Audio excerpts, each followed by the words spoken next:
Depuis le début de l'épidémie, depuis janvier jusqu'à maintenant, nous avons hospitalisé aux alentours de 70 malades. Ici, je parle de rougeole compliquée. Depuis quelque temps, nous avons noté progressivement une baisse. Cela peut être dû, bien sûr, au début de la vaccination contre la rougeole.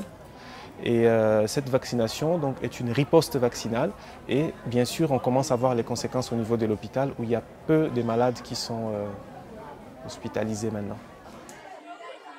Journalièrement, on arrive à vacciner presque 22 à 25 000 enfants. Ce n'était pas gagné d'avance.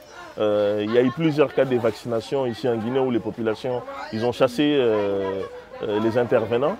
Mais en tout cas ici, on peut parler d'un certain mariage qui existe déjà entre l'organisation Alima et les populations et les communautés locales d'ici.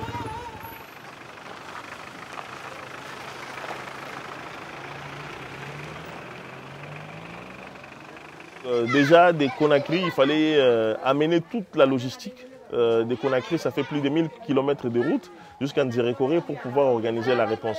Et on a mis en place une nouvelle chaîne de froid au niveau du district sanitaire ici.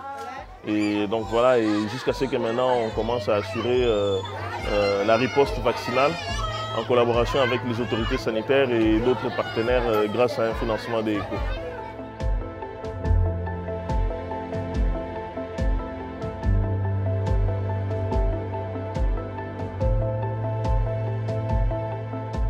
Au décours de l'épidémie de Ebola, nous nous sommes rendus compte que nous avions une faiblesse dans le système de surveillance, surtout la faiblesse au niveau communautaire. Et donc avec l'appui de tous les partenaires, et précisément de Alima pour la préfecture de Ndirékoré, nous avons pu mettre en place un système de surveillance à base communautaire, impliquant les communautés à travers des agents communautaires qui remontent toutes ces données sur la surveillance des maladies à potentiel épidémique.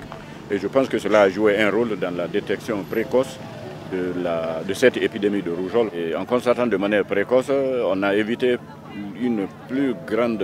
la propagation rapide de ça.